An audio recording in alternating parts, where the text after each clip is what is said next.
Hey guys, இந்த வீடியோவில் வந்து நம்ம எத்தனை வாட்டி எவ்வளோ சீட்ஸ் போட்டாலும் பிளான்ஸ் வந்து வரவே மாட்டுது. மோஸ்ட் ஆஃப் த சீட்ஸில் வந்து பிளான்ஸ் ஜெர்மினேட்டே ஆக மாட்டுது அப்படின்னு நினச்சிங்கன்னா இந்த டிப்ஸை ஃபாலோ பண்ணுங்கள்.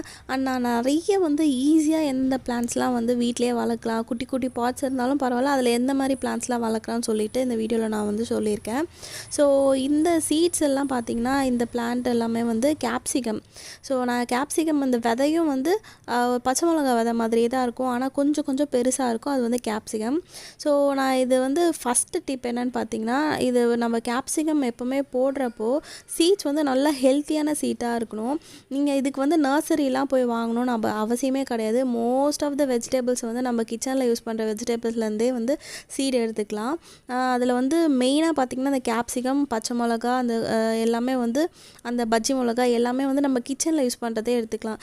என்னென்னா பிளான்ட் வந்து அதாவது அந்த காய் வந்து கொஞ்சம் நல்லா மெச்சூர்டான காயாக இருக்கணும். கொஞ்சம் ஓரளவுக்கு முத்தின காயாக இருந்து எடுத்தோன்னா அதிலேருந்து போடுற சீட்ஸில் வந்து எல்லாமே மோஸ்ட்டாக பிளான்ஸ் வந்துடும்.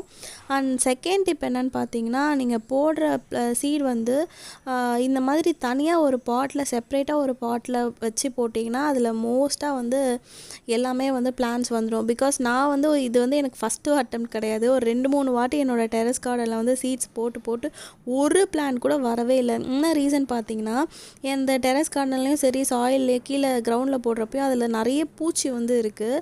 ஸோ அந்த பூச்சியெல்லாம் வந்து அந்த சீட்ஸை வந்து சாப்பிட்டுடுது. நான் கண் கூட பார்த்தேன். அதில் என்னோடய டெரஸ் கார்டனில் இருக்க சாயில் வந்து இந்த குட்டி குட்டியாக ஸ்னெயில்ஸ் வந்து நிறைய இருக்கும். அந்த நத்தெல்லாம் வந்து அழகாக சீட்ஸை உட்காந்து அப்படியே அழகாக சாப்பிடுது. ஸோ அதிலேருந்து நான் மோஸ்ட்டாக இந்த மாதிரி சீட் போடுறப்போ இண்டோரில் வந்து வீட்டில் வச்சுருக்கிற அந்த குட்டி குட்டி ஹேங்கிங் பாட்ஸ்லலாம் போட்டு அதுலேருந்து வர சீட்ஸை வந்து எடுத்து ஒரு கொஞ்சம் பிளான்ட்ஸ் க்ரோ ஆனதுக்கப்புறமா ஒரு 2 லீஃப் வந்ததுக்கப்புறமா பெரிய பாட்டில் வந்து ட்ரான்ஸ்ஃபர் பண்ணிப்பேன். அண்ட் டிப் நம்பர் 3 என்னென்னு பார்த்தீங்கன்னா, அது ரொம்ப முக்கியம். சாயில் மிக்சிங் வந்து எல்லா பிளான்ட்டுக்குமே வந்து சாயில் வந்து இது காமனாக வச்சுக்கோங்க. செம்மண் வந்து வெறும் செம்மண்ணில் வச்சிடாதீங்க. அது பிளான்ட் வந்து ரொம்ப கல் மாதிரி ஆகிடும். அந்த சீட்ஸ் அதில் போட்டாலும் வரது கஷ்டம். கொஞ்சம் கொக்கோ பீட்டு, நார்மல் நம்ம கிரவுண்ட் சாயில், அப்புறமா அந்த செம்மண், இந்த மாதிரி செம்மண் கொஞ்சம் மிக்சிங்காக வச்சோன்னா அதில் வந்து சாயிலும் வந்து கொஞ்சம் லூஸாக இருக்கும். அண்ட் எப்போவுமே கொக்கோ பீட் போட்டிருக்கிறதுனால கொஞ்சம் ஈரப்பதம் இருக்கும், டக்குன்னு ட்ரை ஆகிடாது.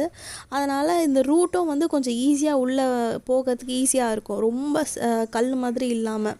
ஸோ சாயில் மிக்சிங் வந்து ரொம்ப இம்பார்ட்டன்ட். இதில் போட்டிருக்க சாயில் வந்து நான் ஜஸ்ட்டு இந்த டீ தூள் மிக்சிங்கோ, டீ தூள், கொக்கோ பீட்டு, அப்புறமா அந்த செம்மண், இது மட்டும்தான் நான் இதில் போட்டிருக்கேன். என்னோடய இண்டோர் பிளான்ஸ் எல்லாத்துலேயும் இது தான் போட்டிருக்கேன்.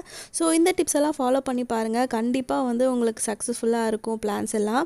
Thank you so much.